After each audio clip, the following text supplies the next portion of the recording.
Welcome to part three. We should be joined by Ellis any minute. Uh, all looking good.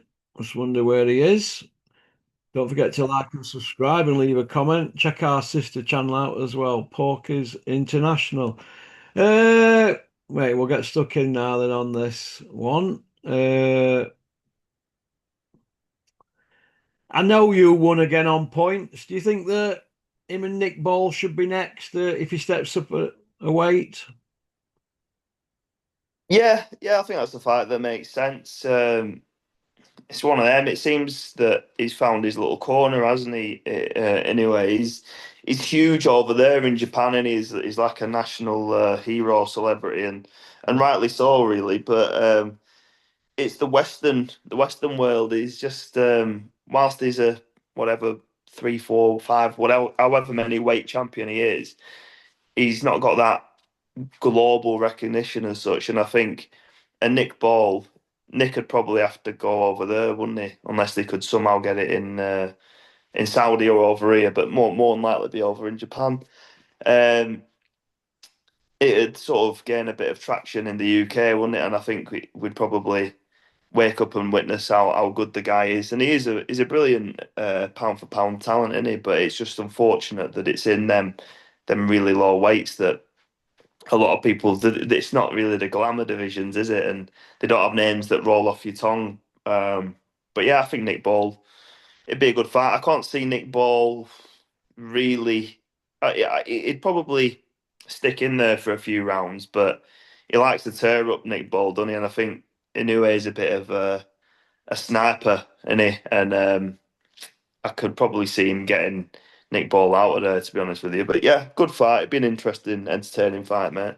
Has he carried his weight up to super bantam though? Because he didn't stop that guy at a weekend. They looked like they were bouncing off him. So I'm just wondering if he's found his ceiling, for his power. Yeah, I think when you're in them lower weights and you're that much better than everyone else, to prove yourself, you sort of get bullied to jump up weight, don't you? That's the only way that you can gain recognition. And I think his physique and his size, there's only so many weights you can jump up before it starts becoming a disadvantage, and you start carrying too much flesh, and you lose a bit of speed or a bit of whatever it was that made you brilliant. So yeah, I think he's probably reached his weight limit there. But yeah, he's the thing is he's a good enough boxer to not rely on his power. He's obviously got the power there, and he's when he puts his power punches together, it is impressive. But he's also a really good technical boxer. So if he's not got you out of there, the likelihood is he'll uh, he'll win a unanimous decision on you. So that's how good he is. Yeah. What do you think to Nick Ball? Because he's our only English world champion, isn't he, male at the moment? Yeah, I mean, what do I think to him? I think he's an honest, pretty easy on the eye fighter. He's entertaining, isn't he? But I think I've mentioned, I think I've touched on it before. For me, it's call it what it is. The lower weight fights, I just don't. They don't turn me on. It's similar like female boxing, and I don't know whether it comes from something within. I'm a biggish guy. I like watching light heavyweights, middleweights, welterweights, and heavyweights. You know what I mean? I just don't relate too much to 110, £115 men, and I don't know. It's just for what it is. It's very scrappy and 100 mile an hour, isn't it? And not to say that there's not great technical fighters down at them weights. For whatever it is, for whatever reason it is, I'm not going to be certainly not going to be staying up till 4 a.m. to tune into a uh, one of them fights, unfortunately, and that's just the way it is. And I think that's how most boxing fans look at it, unless you get an anomaly where it's like a Naz who can really bring the razzmatazz. Yeah. Yeah. What did you reckon to Crocker and Donovan? What do you think to that one? Yeah. Mate, do you know what? How that was for an IBF world title, I don't know. Like, now they are truly two fighters that could walk down any street and no one would know who they are. So that's a bit of an indictment on where we're at, really. Um, I just think it's good navigating, really well navigating by the promoters to make that for a world title. And I didn't see anything that made me think the world level fighters. I mean, who's knocking about at that them weights? Is it like Boots Ennis? And no, he's a weight above, isn't he? But yeah, welterweight has always been a glamour division, and now you've got Crocker there, who's a world champion. But my gut instinct is that I feel like Eddie's navigated it for Crusher. um, Crusher. Yeah, it's clear, isn't it? Uh, Ben will fight Eubank. He'll probably get beat again, to be honest. And then And then it's like, down to his weight that he's comfortable at and all that, and he's dead to be great, all that shit. yeah, yeah, exactly. They've already got the excuses ready, aren't they? Oh, I'm daring to be great, stepping up weight divisions and trying to make history and all that nonsense. So I'm going back to the welterweight division where I belong, where I feel strong, and I'm going to go to Ireland and rip the belt off him because nobody will Yeah, watch me in UK without Eubank. Do you know what I mean? It'll be one of them, won't it? I'd be backing Crocker.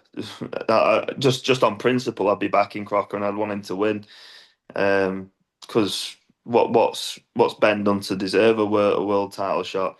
He's not even operated at welterweight for years, has he? So that'd be a joke. But It'd be 4 year out to when he fights, because if he fights Eubank at autumn this year, then if he fights for that belt next year, he'd be 4 year, won't he? Out at welterweight division. You know what I yeah, mean? it'd be the thing is, Conor Ben would be unbearable. As unbearable as he is, if he won if he won a world title at welterweight, oh my days, it'd be We've got a unbearable. Bean Super Flash, Ellis. Bean Yeah. Super Flash. Super Mm. Bean's gone on Talksport and he said to Turkey, give Tyson Fury and Joshua the money. We want a two-fight deal. We haven't even seen first one. So Bean's already gone into full-on Fury Joshua mode already, hasn't he? You can hear him salivating, can't you? Well, the torch paper's been lit, Johnny. Yeah. The first fight's not even been fought. The first fight will get penciled in, and then they'll pencil in a warm up from both. So it'll get dragged out even more, won't it? It'll be like, oh no, it's been a year out for Joshua, so he needs a soft touch. So he's fighting Dillian White first. Uh, okay. Parker Wardley. I like this one, do you? Yeah, yeah, it's a good treading water fight. That, whilst to be honest with you, am I the biggest fan of Parker in the world? Not really, no. But does he deserve a world title shot? He Right. does, doesn't he? He actually does deserve his shot. So it's a bit of a shame that he's not been given it. But whilst he's treading water in that sort of mandatory position, yeah, it's a good fight. And Wardley just keeps on proving that he'll get in there with anyone. And to be honest with you, my head and my gut instinct is saying that it's perhaps a step too far for him this time because we've seen it. He struggles with boxers and movers, doesn't he? But the thing with Parker is that well schooled now, and he's kind of got the experience that he's got a little bit. Whilst he doesn't excel in one particular thing, he's got a little bit of everything. He's quick enough, he's defensive enough, and he's actually got enough power to sort of give you that accumulative damage and even knock you out. Whereas Wardley's last outing against that Hooney, he had a couple of good things. He was quite a quick boxer and he was boxing him up really, but he didn't really have any mustard on his shots. Which if he did, I think Wardley was on the way to a hiding, weren't he? So I think Parker's going to have too much, but Wardley's one of them fighters that you can break it down logically, and that your brain can tell you everything, and he'll defy all logic, won't he? And he'll pull out a shot from the gods. So I wouldn't even rule out that. But my head's saying it should be a fairly comfortable win for Parker, mate. Yeah. Mm, yeah. Okay. Uh, Mayweather, Mike Tyson. Are you even bothered? No, mate, really not bothered, and it doesn't even. I don't know. I don't know how relevant it even is. I think the Jake Paul Mike Tyson fight will do way will have done more numbers than this Mayweather one because Jake Paul is a personality on social media, isn't he? And it will have driven big numbers, but at this point, no one really cares about Mayweather, unfortunately. I know he's trying to stay relevant, but um, his a career, welterweight, light welterweight, etc. Um, Tyson's a ex heavyweight who's 60 or whatever. I don't even know. I don't know who's willing to sort of who would buy that on pay per view. I can't see it doing great numbers. That, to be honest with you, mate, and it would just be a I don't know what kind of spectacle it'd be. It'd be a big slow man against the small quicker man having a pity pat and a game of tig in the ring, wouldn't it? It'd just be. I don't know what it would do to get your juices flowing, but I don't. It might not even happen at this rate, mate. But we'll see, won't we? We'll see what happens with that. Mm. Uh, Fruity got 10 year. What do you reckon? Yeah, I saw that. Yeah, I mean, you do the crime, you got to be willing to do the time, don't you? And yeah, it's one of them things. If you play with fire, you can get burnt. And he's thrown away a legitimate way of living, and he obviously was known for the Terry Harper come up and stuff like that, and taking him to world title contention. But if you're going to do all that Encro chat stuff, I watched a really good documentary on that Encro and how the police infiltrated it and that, and it was pretty. I mean, even if you're on Encro chat, there's ways. If I was at some high level gangster drug dealer or whatever, I'd be talking in slang and stuff. But these idiots they just let themselves up, don't they? They might as well have just handed Texting themselves in. texting like they're on phones and that, thinking it's their own little secret club. Yeah, yeah. So he's got a long time to think about that, mate, and I'm just glad it's not me. But listen, good luck to him. Whatever, it don't make any difference to my life. I don't know him from Adam, mate. So Well, that's what um, happens when you're driving around in 911 Porsches and BMW i8s living on a council estate in Dennerby. Do you think yeah, people don't notice things like that? yeah, attention is a hell of a drug, isn't it? And yeah, it only ends one way, that mate. What's point in earning all that poke if nobody knows about it? It's that kind of attitude, isn't it? It's a bit like Yeah, I always used to have a dig at Dennis. I says, "Yeah, it's no good having all that poke you've got, Dennis, and nobody knows you, is it?" Do you know what I mean? Because I said, "What put these shows on for? You losing money hand over fist.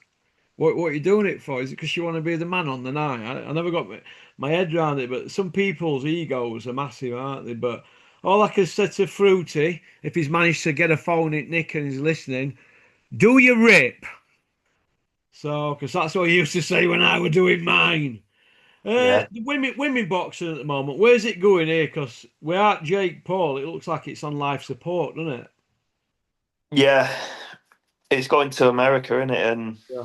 I don't know if Jake can sort of get a few handshakes and get into the Saudi scene. You might start seeing it on the Saudi cards, but ultimately they're all going to be under his little banner, isn't it? That's where they're all signing, and that's where they're going to get paid. So um, maybe we'll see a little bit of a resurgence. It might gain some traction if they probably fight under, Jake Paul's undercards or something like that. They'll get a bit of exposure, but it still remains where it always has been for me. It's not, if women's boxing's on a card, I'm making a brew, I'm getting something to eat. I'm not. It's not the the highlight of the fight, and they could be having a ding dong as well. They could be having a back and forth war. It's not, for whatever reason. It's just not something that gets the juices flowing for me. So be interesting to see where it goes, mate. Dylan White says he's not hanging him up. He's it's just a stutter step, and he's going to be back stronger, faster, quicker than a speeding bullet. Do you see Dylan White and the Rhino, or two happening, or Dylan White and Derek Chisora? Do you see that one happening as a swan song for them? Chisora, yeah, Chisora's the one, isn't it? Mm. They had the two. They make it a trilogy, and that's it. Yeah, so that's the one that'll probably be more sellable. But these guys, they don't want to go out on a loss, do they? So the loser of that fight, be like one more, one more, one more, and it's just one more until they're gonna be flipping 55 saying one more. I'm not hanging them up, but yeah, the one that makes financial sense is probably the Chisora trilogy in it. But yeah, that's what I don't really want to see Chisora it. a favourite in that, wouldn't you? Yeah, for sure. Well, even when they fought in the prime, the first time, well, the first fight, I had Chisora winning it, The although it second was, one, he was schooling yeah, back and forth.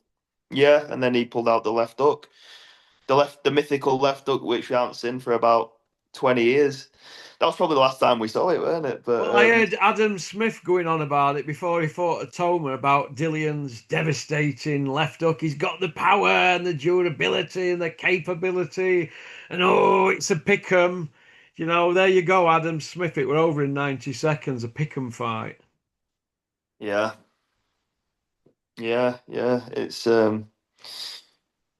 I mean, part of me thinks I should be a gambler. I don't do gambling, but like boxing at the big high profile fights, if you actually know something half about the sport, they're fairly easy to read, I think. Don't you think?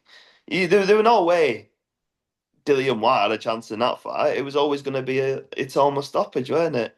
And the Usyk Dubois fight that a lot of people bought into Dubois, that would go in nowhere other than a Usyk stoppage. Just in my opinion, I mean, I thought they were quite easy to read, really. But yeah, it just shows how good the media machine is at getting the public to buy into a narrative, isn't it? Well, it's they'd sold it to us twice, hadn't they? Dylan White, Chisora. They could do a third one. They've got to flip a few tables or spit on each other, haven't they? Yeah, yeah, Or call each other a donkey. yeah, You know, we'll all be stood to attention, won't we? Eddie will get his little minions to push it on YouTube and do as they're told, or they lose the press access, and that's what will happen, in my opinion. I think the media at the moment is totally out of control in this UK with the boxing. They're really so off point. I mean, they've even turned Duke McKenzie now. Do you know what I mean? I thought he were the voice of reason, but he's slipping. You know? yeah, yeah. No, I agree, 100%, mate. Yeah, you got people who have no right, really. You got Simon Jordan on there as well, a failed football man. He's more of a commentator really than anything, isn't he? But he loves the sound of his own voice, and he doesn't seem to know what he's talking about when it comes to boxing. But yeah, he's given a high profile position where he's constantly talking to boxers and giving his two pennies. But yeah, it's much like the mainstream media in general. The sport mainstream media's all narrative driven, isn't it? It's not impartial, and it's How established the big dogs were the boxing traffic now. Obviously, in olden days, it'd be boxingscene.com. It's now TalkSport, isn't it? Because they're full time, aren't they now, for TalkSport Boxing? Do we think it needs a shake up there? And that quite a few of them there. We know we're on about the Three Musketeers, Jug Ears Oliver, the Gad, and Judge Jordan. Do you think they need to pull the tongues out Bricktop's arsehole and all things AJ and Finchley? yeah, but it's an access driven industry, isn't it? They can't ruffle feathers. It's like what you say. These are the guys that they've got to see on the Monday. We don't have to deal with it at home. I can call Eddie or Bricktop anything I want, and I can say what I mean. Whereas these guys have to get face to face with him, and they'll just get told, "Well, guess what? You ain't coming to my shows if that's what you think." And the lights will be put out quicker than they can say sorry. So it's all about keeping the paymasters happy, and if you're in the media side of it, keeping that access, isn't it? And unfortunately, they'll say what they have to say to keep that access going. Yeah. Okie dokie. Well, listen, thanks for coming on, Ellis. It's been nice to catch up with you. I hope you're well. What you got planned for the Yeah. rest of the day?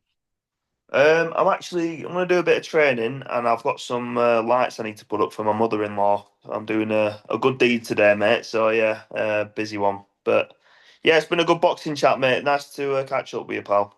All right, mate. You take care, mate. All the best. Cheers. All right, bud. Cheers. Right. Thanks for liking and subscribing and leaving a comment. Don't forget to click the link pinned in the comment section. And if you get bored, jump on Pokers International. Have a little nosy. All right, booyaka.